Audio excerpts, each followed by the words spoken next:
L'invité de TicTech aujourd'hui, c'est Firmin Zocchetto, cofondateur et PDG de Payfit, licorne spécialisée dans la gestion de la paie et des logiciels RH qui fête cette année ses 10 ans.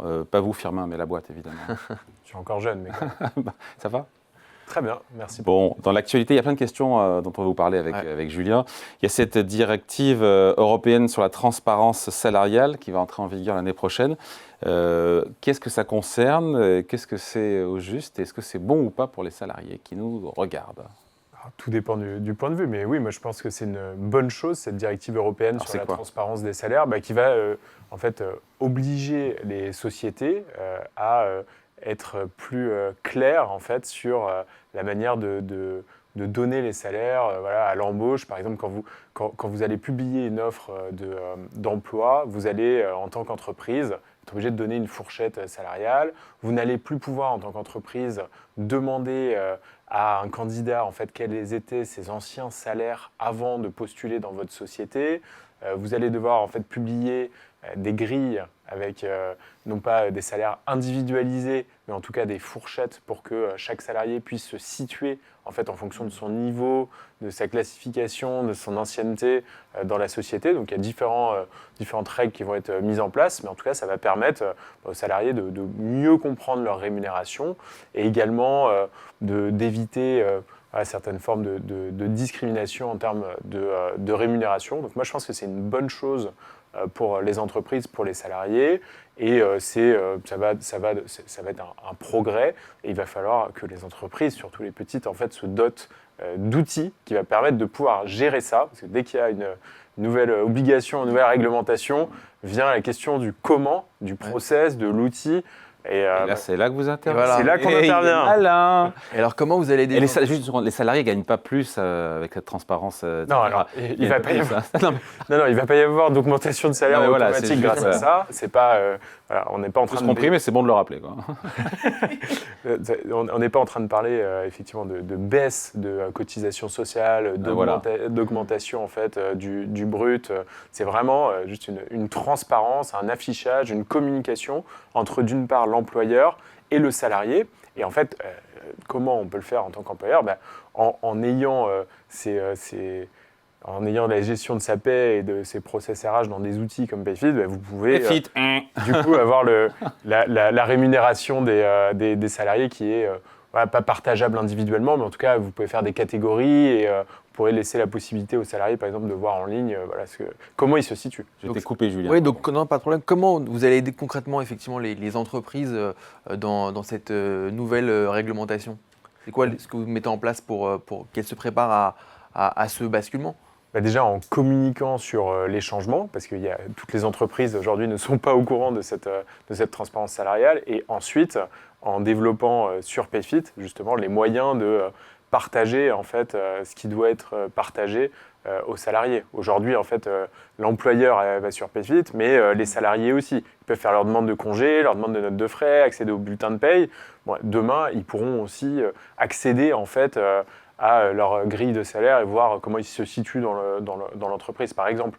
Un autre exemple, c'est ce qui est pyramide des âges, ou alors on parle beaucoup d'égalité homme-femme. C'est des données en fait qui sont sur Payfit et qui pourront être mises à disposition, consultables par tous les salariés. Exactement. Et les employeurs, est-ce qu'ils sont réticents? Est-ce que vous les sentez réticents sur cette nouvelle réglementation? Est-ce qu'ils vous disent ça m'ennuie un peu de partager les salaires de toute l'entreprise un peu à tout le monde? Quelles sont les remontées sur cette réglementation-là pour les entreprises? Déjà, je le répète, parce que c'est important, mais il n'y aura pas de partage de salaire individualisé. Oui, des grilles.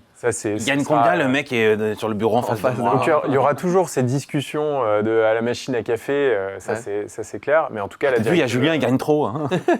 Mais la directive européenne ne vient pas là pour dire aux entreprises, mettez sur la place publique les salaires individuels de chacun.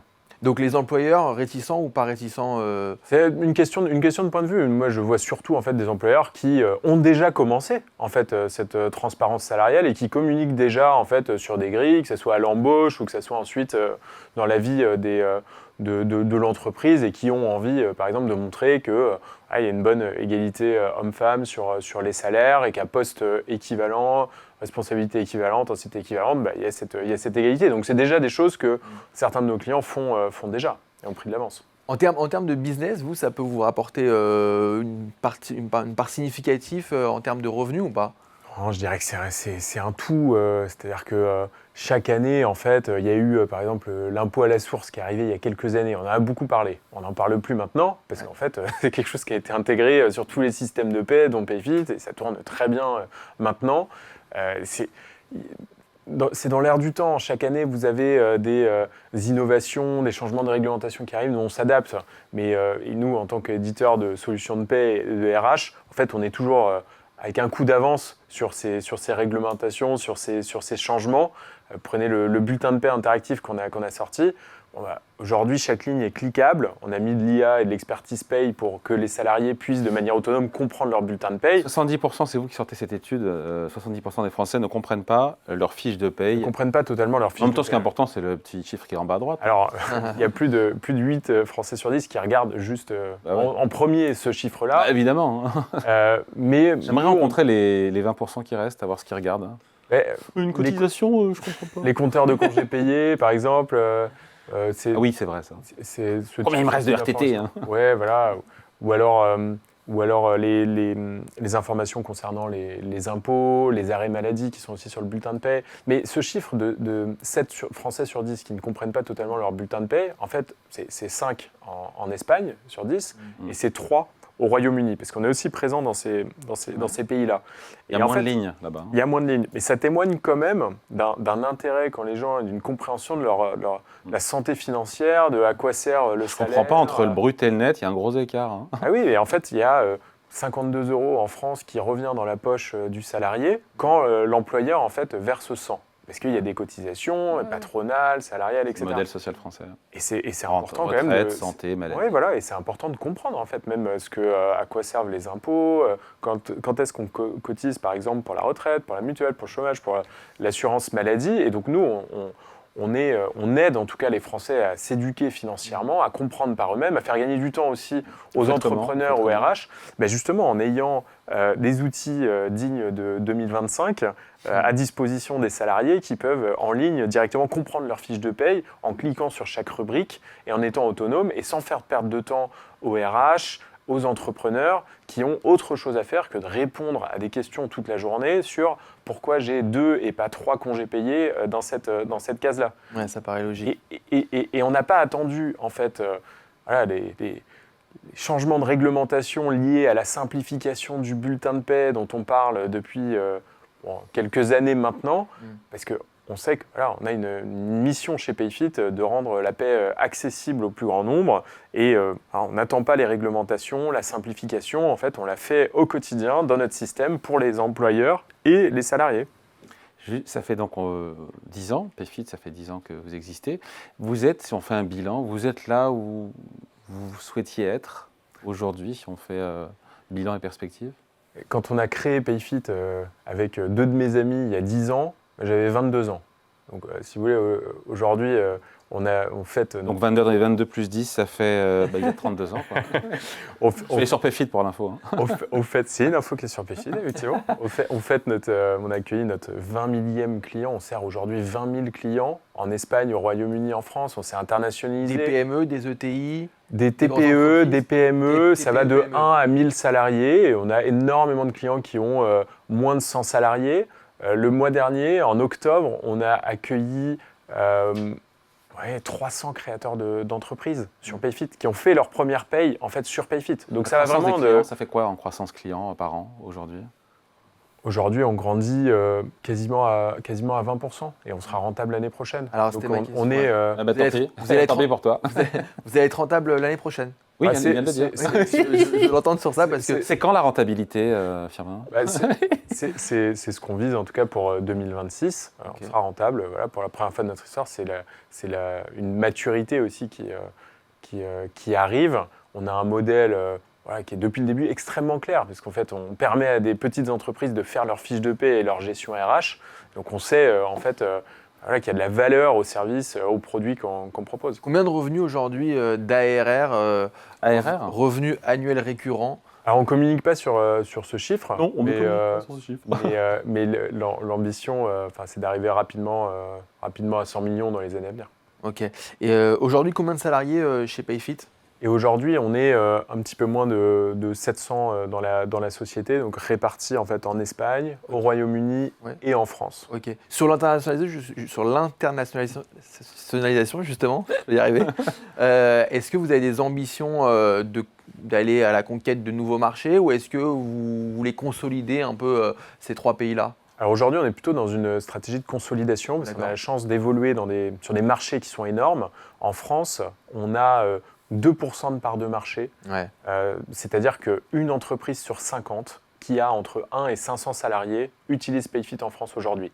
Donc c'est à la fois beaucoup parce que ça représente des milliers de sociétés et des centaines de milliers de salariés, mais on voit qu'il y a encore beaucoup de parts de marché à aller chercher et d'entreprises qui ont besoin de Payfit. En Espagne et au Royaume-Uni, même si on a plus de 1000 clients dans chacun de ces pays, on est encore petit et on a encore 999 entreprises sur 1000 à aller chercher sur ces segments-là. Et comment on fait pour rivaliser face aux géants du marché, les gros concurrents en France, en Espagne ou ailleurs? C'est quoi votre spécificité, vous, Payfit? La spécificité et la chance qu'on a, et l'approche originale, c'est d'avoir créé en fait dès 2015, au début de Payfit, pendant un peu plus d'1 an, un langage propre à la paye, un langage de programmation propre à la paye, qui nous a permis de contourner le problème de la complexité de la paye et de créer un système vraiment intuitif pour que les entrepreneurs puissent faire leur paye eux-mêmes. Aujourd'hui, en fait, si vous n'utilisez pas Payfit, en France, en Espagne, vous ne pouvez pas faire votre paye vous-même. Vous êtes obligé d'externaliser ce process qui est clé. Et donc, c'est ça, en fait, ce qu'on a changé il y a 10 ans, qui est encore aujourd'hui, 10 ans plus tard, une sacrée innovation sur le marché. Et il faudra encore des années, en fait, pour que une nouvelle génération d'entrepreneurs s'empare de ces façons de faire. Vous avez levé 250 millions d'euros, c'était votre dernière levée de fonds il y a 3 ans. Est-ce que vous prévoyez à nouveau lever des fonds? Alors pour l'instant, non, ce n'est pas l'objectif. Vous avez tout cravé Non, on n'a pas tout cravé, mais en fait, on va être rentable l'année prochaine. Donc on a comme l'ensemble des boîtes tech françaises et européennes, on a une stratégie ces dernières années en fait, où on continuait à croître et en même temps, en fait, on consolidait l'existant pour devenir plus efficace.